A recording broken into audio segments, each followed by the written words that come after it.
Vladimir Putin is determined to bring the Soviet era back to Russia, and it looks like he doesn't care how he does it. The invasion of Ukraine was supposed to be the starting point, but 4.5 years of fighting halted Putin's plans. So Putin has changed tracks. If he can't deliver the empire of the old Soviet Union, he'll deliver something else. Soviet-era poverty. We're being sarcastic here, but it is due to Putin that Russia is starving to death. A banking crisis unlike anything seen in the Putin era looms as bankruptcies skyrocket and a system that was Kremlin created comes crashing down. Russia's banks are teetering on the edge of destruction, and all it will take now is a little push to send Russia into economic oblivion. A leaked European intelligence brief reveals the scale of the problem that Russia's banking system faces.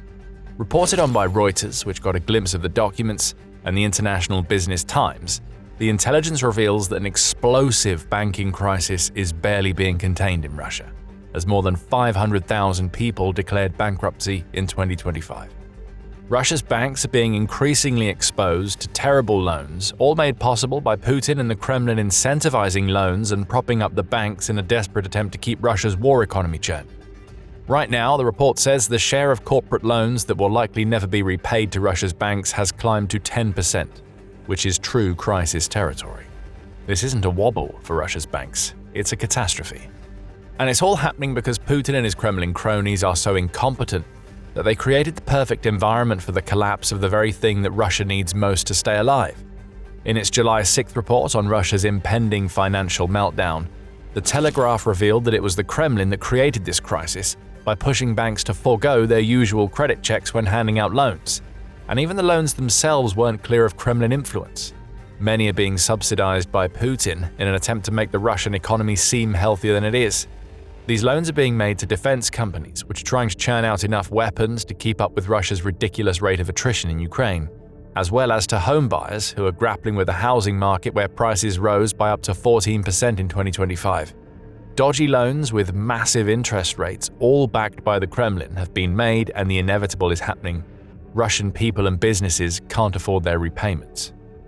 What all of this means is that Russia's banks are now lumbered with bad debt that can't be repaid, and the Kremlin is running out of options for masking the situation. It already tried everything that it can think of. State-backed credit programs aren't working anymore. The loan restructuring mechanisms Russia tried to use to hide these debts are falling apart. Even the pressure being placed on Russia's central bank to lower interest rates isn't doing enough. Those rates reached 20% in mid-2025, down from a decade high of 21%.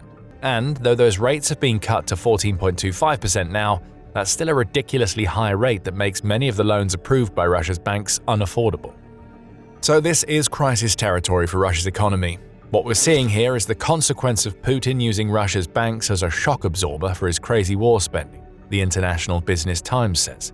The banks were supposed to be able to withstand the financial shock of the war based on the Kremlin's assumption that Ukraine's defense of its territory would crumble. But that defense still stands strong. 4.5 years into the war, Russia has still only occupied about 20% of Ukraine, and most of that was achieved during the initial campaign of aggression in 2014 and during the first few months of the 2022 invasion. Since then, it's been slow going, as Russia has poured billions into a fight that it isn't winning. Now, Russia's banks are paying the price for Kremlin assumptions that have been proven massively wrong. Some of Russia's banks are even reporting that as many as 15% of their consumer loans are now non-performing. Both the people and the firms that keep the entire system alive are falling apart, and Russia is stuck in a catastrophic banking loop. Every failure leads to more debt, which leads to restructuring, then yet more state intervention, all so that the Kremlin can continue to pretend that nothing is wrong.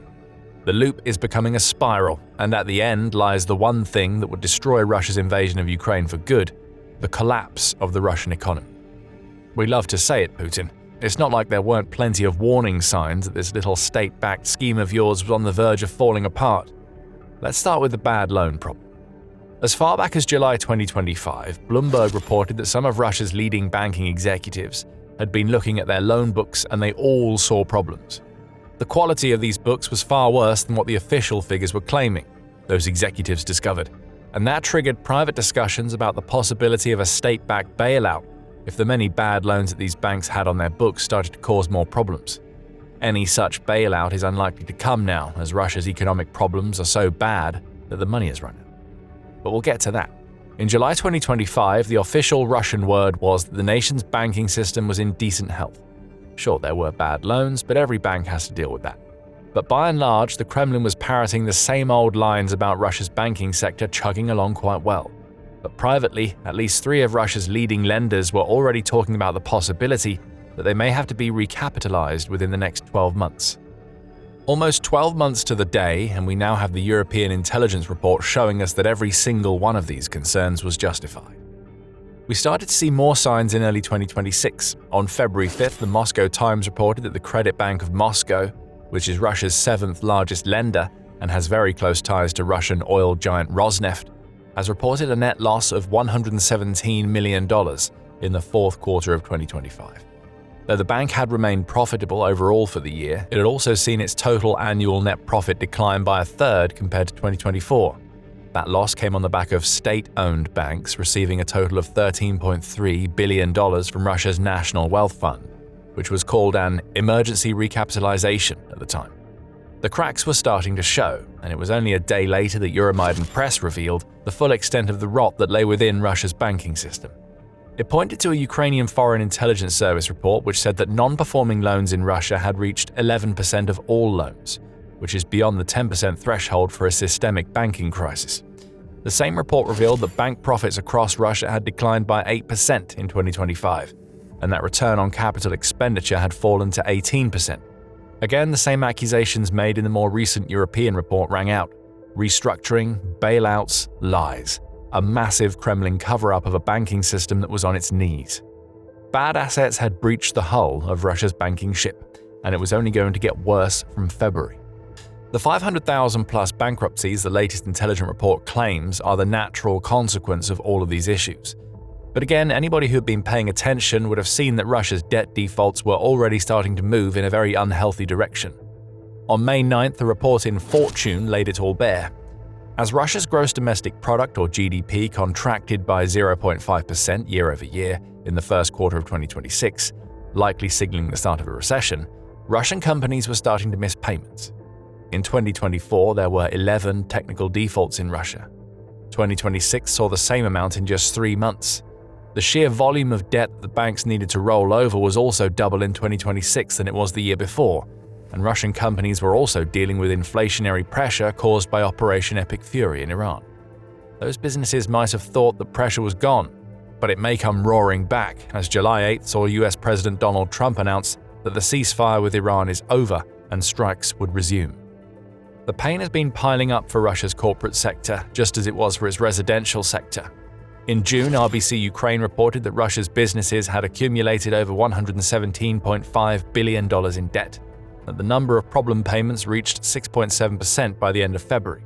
The New Voice of Ukraine also reported that Russia's tech firms are sinking deeper into debt, as the largest companies in that sector saw their obligations grow by 53% in 2025 to $27.1 billion. The fuse had already been lit long before the bombshell European intelligence report. Now the dynamite that the fuse was attached to is about to come into contact with the flame. And when it does, Russia's banking sector goes boom.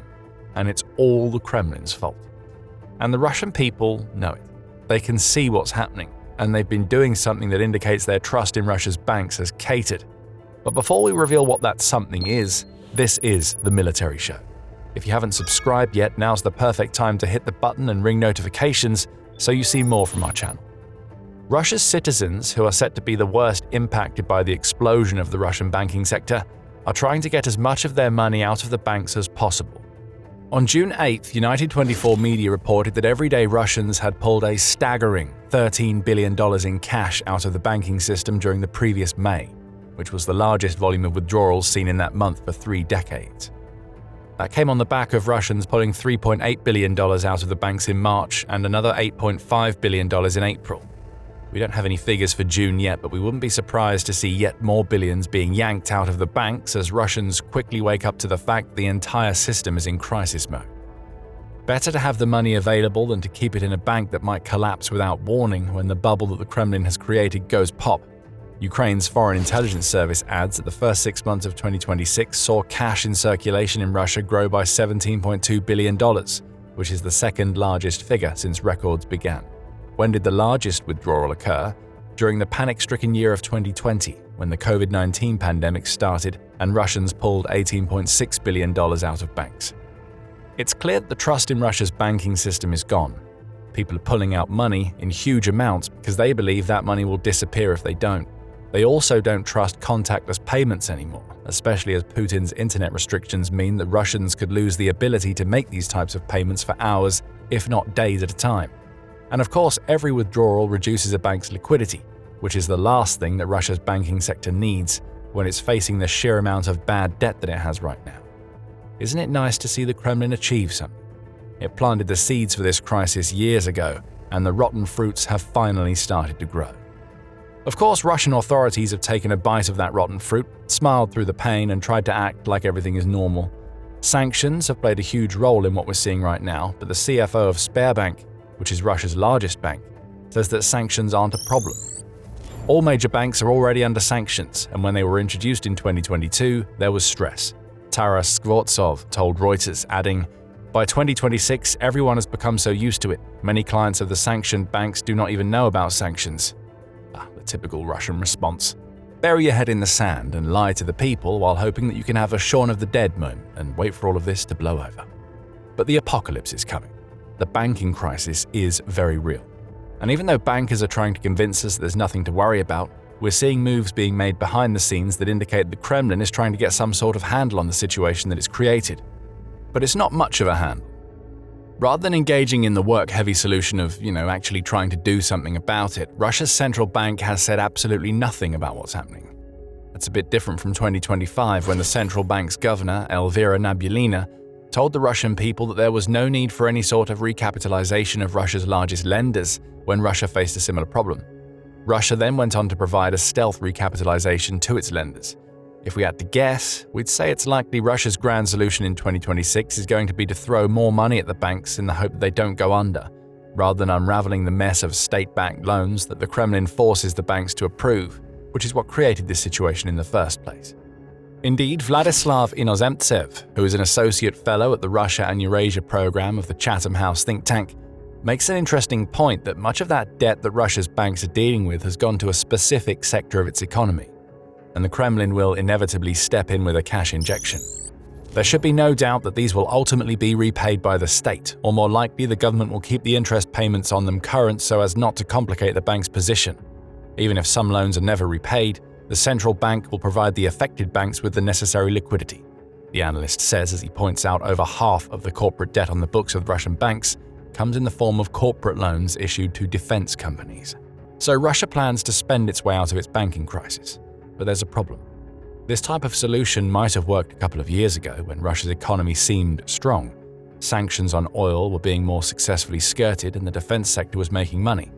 But this is 2026. Sanctions are stronger than ever now. Ukrainian drones are destroying Russian oil refineries and facilities, costing the Kremlin billions of dollars every month. And that defense sector is not looking so strong anymore. If it were, it wouldn't need the Kremlin to bail it out of the bad loans that the banks have given to it. Russia is reaching economic endgame, and the money that it needs to save its banks is quickly running out. We mentioned Russia's National Wealth Fund and how it's been used to bail out the banks before.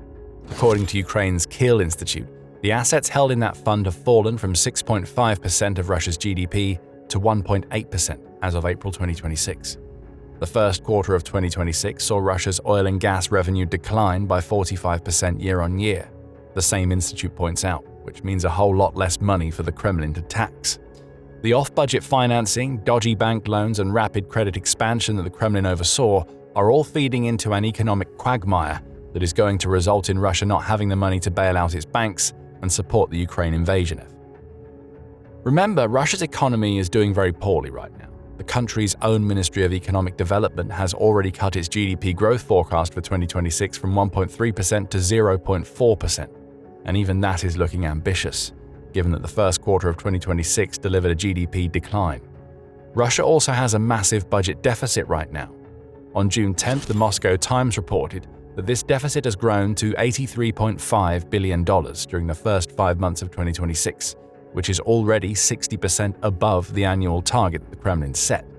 The long and short of it is simple. Less money is coming into Russia, yet expenditures driven by Putin's insane war are rising. So where is the Kremlin going to find the money that it needs to keep bailing out the banks?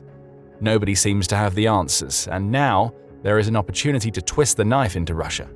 We've touched on sanctions playing a role in Russia's banking crisis.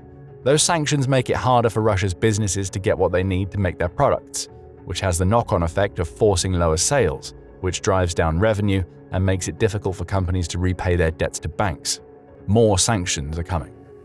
As we speak, the European Union is preparing its 21st sanctions package for Russia. Between July 8th and 10th, that package will be discussed at the meetings of the Committee of Permanent Representatives, Pravda reports.